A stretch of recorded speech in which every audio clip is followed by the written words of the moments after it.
Wang at Felloe Creek, living at leisure, presented to cultivated talent payee.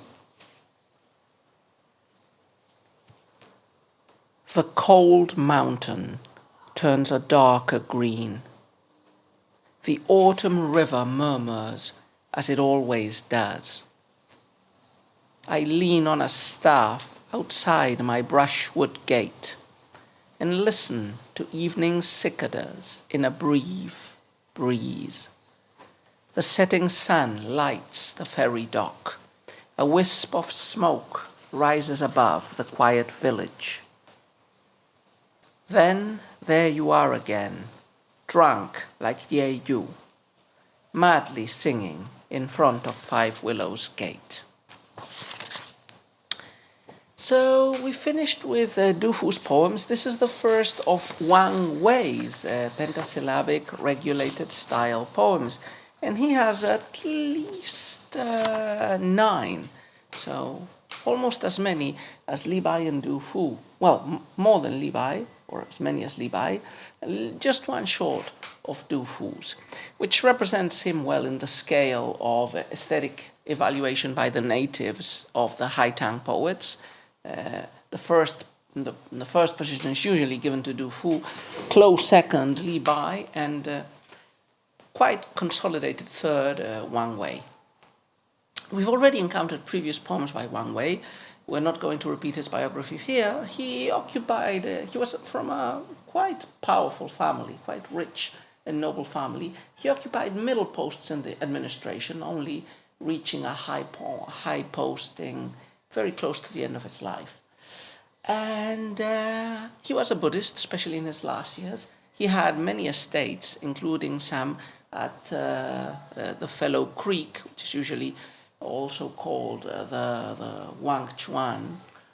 And he has a series of poems about the landscape and the nature in that area, in the Felloe Creek, which he wrote with a friend of his. The friend of his with whom he wrote those poems is Pei, who is being homaged in this very self-same poem.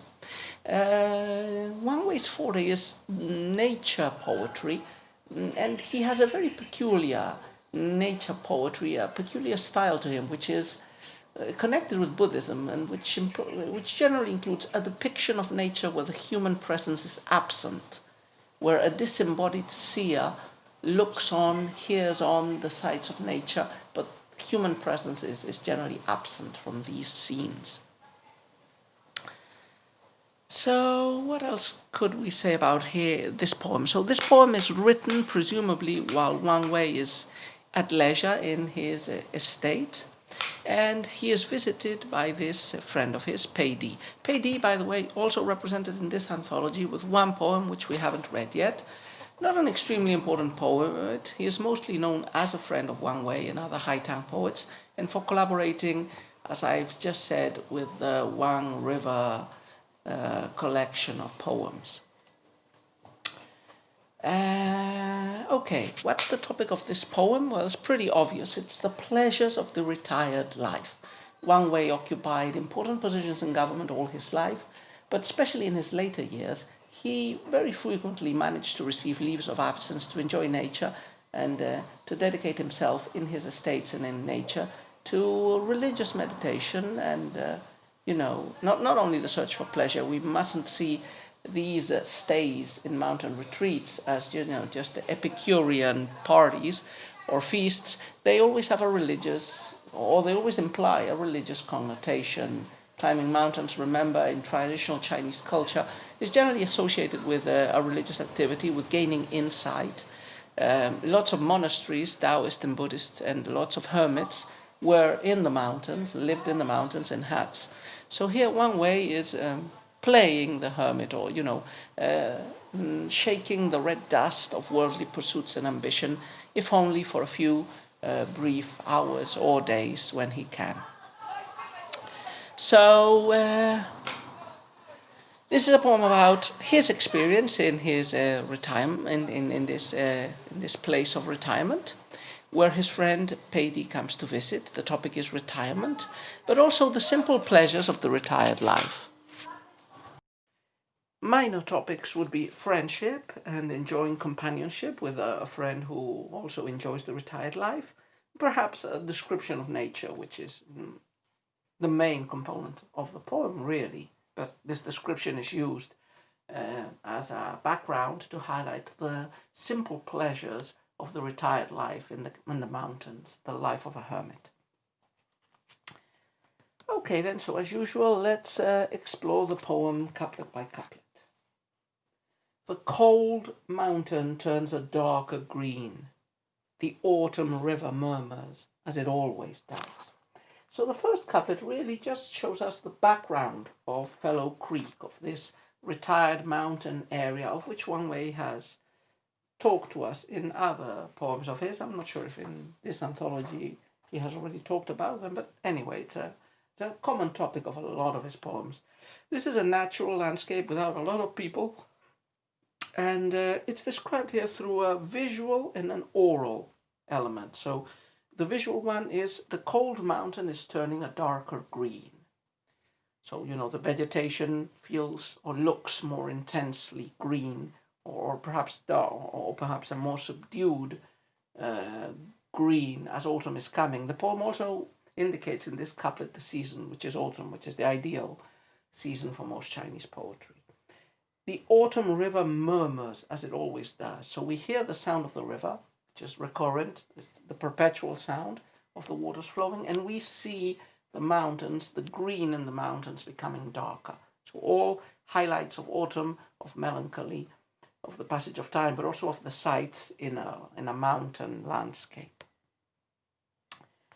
The next couplet continues with the description, but it moves us to Wang Wei himself, who makes his presence felt in the poem in front of his hut. I lean on a staff outside my brushwood gate and listen to evening cicadas in a brief breeze. So in this couplet we get, you could say we also get a visual and an oral image again. So the visual image, although of course Wang Wei is not looking at himself, but the reader reading the poem gazes at Wang Wei and his hat. So the visual image is Wang Wei in a rural setting. His hat is not described, but his gate is brushwood, which is, a poor rustic material. So remember, he is a rich person. He is a member of the aristocracy, a rich scholar official, but he likes playing at the retired life of the hermit, and so his hat is austere, is poor, is a hermit's hat. Just as the tea houses in Japan are, lavishly expensive, but when you look at them, they're very rustic and simple, and they don't look as expensive and as refined as one would expect from their cost. But that's part of the game. It's like in the European pastoral, there is an element of the rich and powerful playing at being poor and humble and at enjoying rustic pleasures. Anyway, leaning on his staff, he's not so young. We get this picture of Wang Wei outside his brushwood gate, and we also get an oral impression. He's hearing cicadas singing. Remember, cicadas are an insect that usually makes its sounds heard in the autumn. Yeah? So in the brief breeze, light breeze blowing and echoing on the breeze, we hear the chirp, chirp, chirp, chirp, zzz, zzz, zzz, zzz of the cicadas, the droning of the cicadas. Third couplet, and the third couplet pushes us back into visual images. The two images that appear in the third couplet are visual, both of them. And we get sights that are sights of nature, but they're some way connected with people as well, as the originators of the said sights. The setting sun lights the ferry dock. A wisp of smoke rises above the quiet village. So from his estate, he can see these two features: a ferry dock next to the river. Remember, the state is called the Wang River or Felloe Creek Estate. It's next to a big river, or relatively, well, maybe not big, but it's next to a river.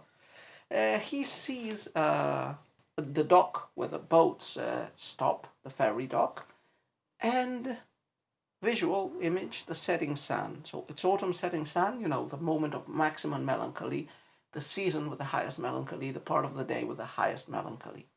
So the sun is lighting the ferry dock because it's sinking in the west. it's the setting sun, and some smoke is arising from the village. So people are gathering into their homes and cooking and warming themselves. So the people are not visible, but the smoke that their houses in their small village emits is visible.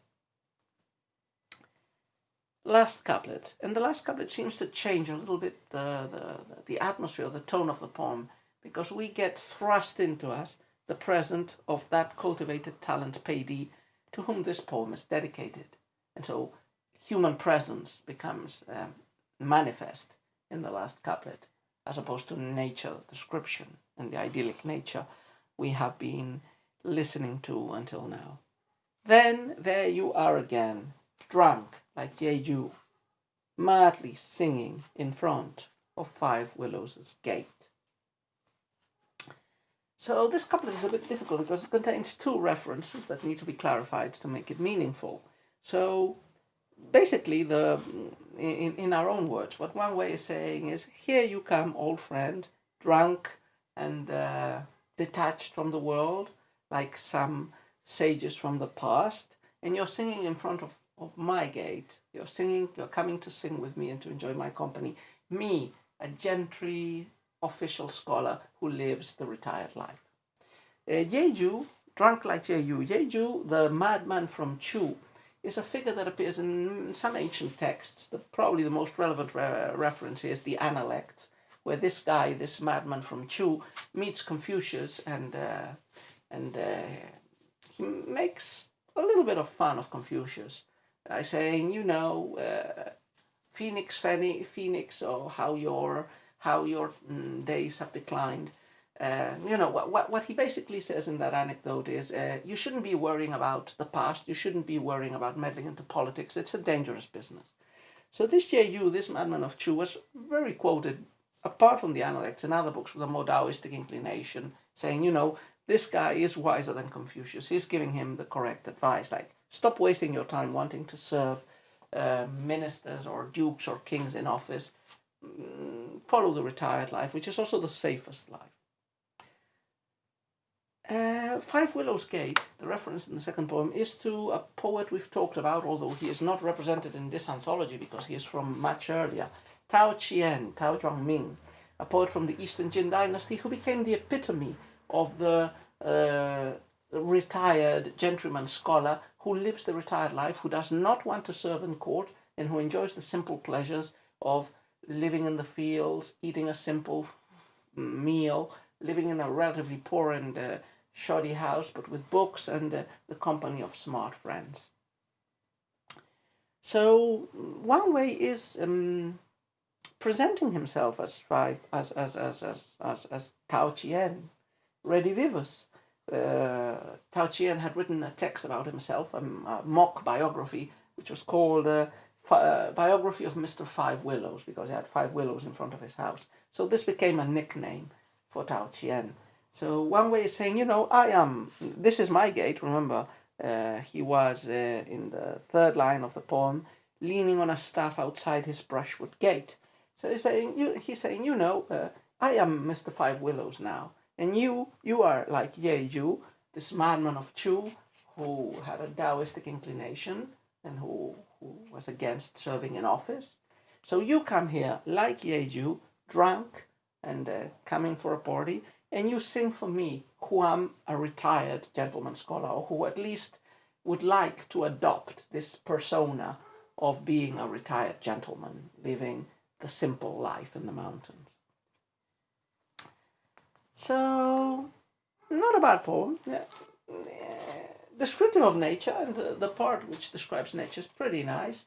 The last part is, more of a social, more the conventional, typical social part of a poem, of an exchange of poems between friends. But I think it's quite a decent poem. It gives us a very nice frieze of an idyllic, natural spot, and it also, gives us a little bit of a view at the friendships between scholar officials and their love for at least the fiction of being able to lead the retired life of ease and simple pleasure.